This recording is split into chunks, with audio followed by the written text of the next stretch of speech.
Hi there, welcome back to my YouTube channel once again. My name is Ronald. Thank you for coming here once again. I appreciate the support. Today I'm going to embarking on making an amazing pork chop. So I hope you guys are excited because there's no time like the present. I say let's get started right now.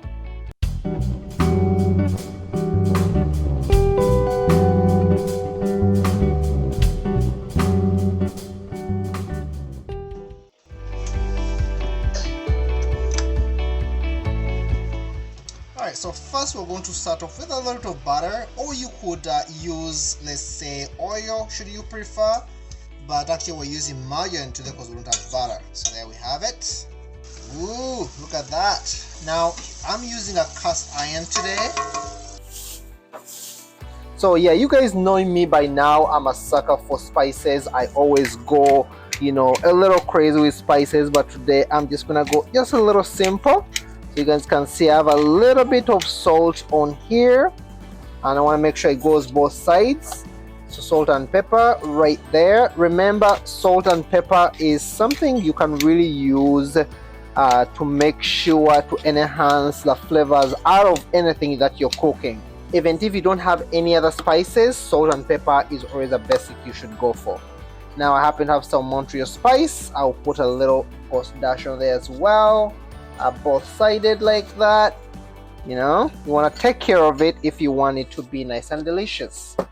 It goes without saying, if you have some garlic or onion powder, go for it. So I do have, this is actually garlic powder here, and I want to encourage you to always have some kind of dry seasoning or spices like this, so because it's cost effective, but also it doesn't go bad on you. So now it's time to put these onto our pan, but that looks beautiful right there. Now you will notice that I don't put on any oil because I've already put butter on our pan, so that's why I'm not putting in oil right on here. And also spices.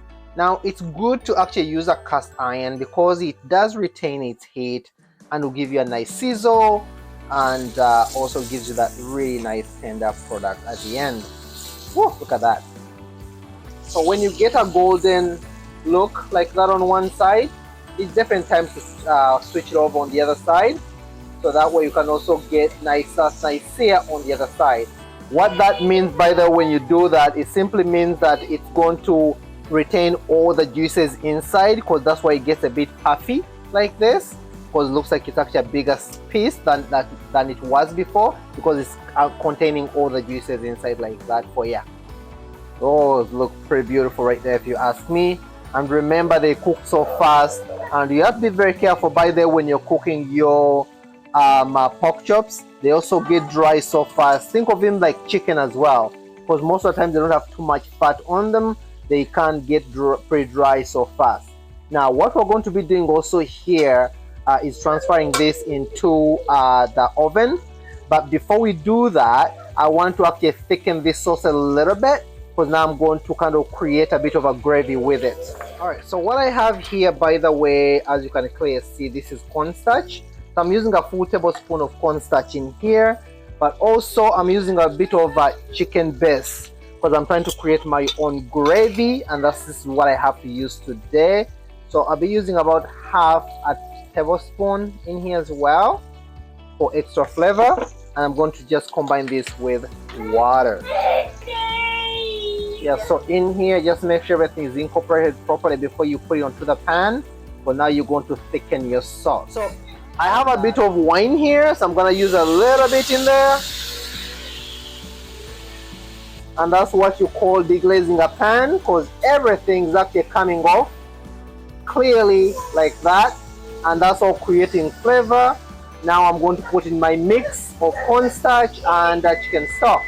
Ooh, that smells good. Love that smell right there. In here we go. I put in slowly because it's gonna thicken as we go.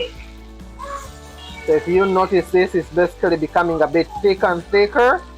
Now you're gonna need to add a bit more juice in here. So you wanna make sure you have a bit of water with you as well.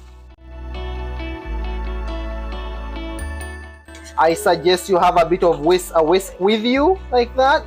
So yeah, you can always put your pork chops on the side if you prefer while you're working on this.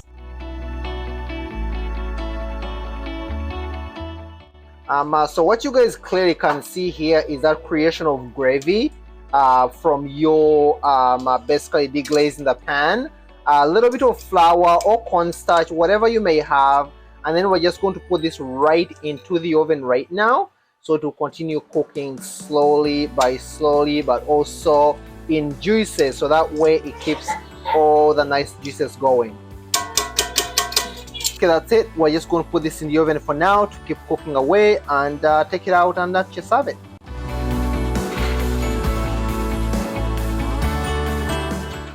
All right, let's take it out. Ooh, look at that. Let's get plating. Woo! Wow, look at that right there. All done. The gravy looks lovely too. And what I like to do is to literally use the gravy to go over it. As you guys can clearly see here, we have also some potatoes here, so I'm having my gravy on top like that. And Auntie Cindy also wanted to have a bit of coleslaw with it, so there we have it. And voila. Ooh, look at that.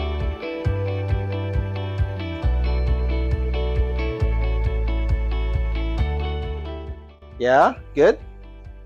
All right. So what did you guys think? That was amazing, right? I know. Look at Auntie enjoying it. I know, I tell you, like, this was amazing. So I highly suggest you give it a try yourself. It's not that hard, by the way. Making your own gravy, a little bit of adding in some wine if you have it. If you don't have to. Because remember my rules, guys, on my channel. You use what you have in your house. Thank you guys for coming to my YouTube channel. And by the way, of course, we do a word of the day on my YouTube channel, always here. So today the word of the day is going to be a plate. So a plate, we say sowani. Sowani is a plate. Again, that is sowani. Thanks, guys. I hope to see you in my next video, and it's gonna be very exciting, so make sure you don't miss out. And bye.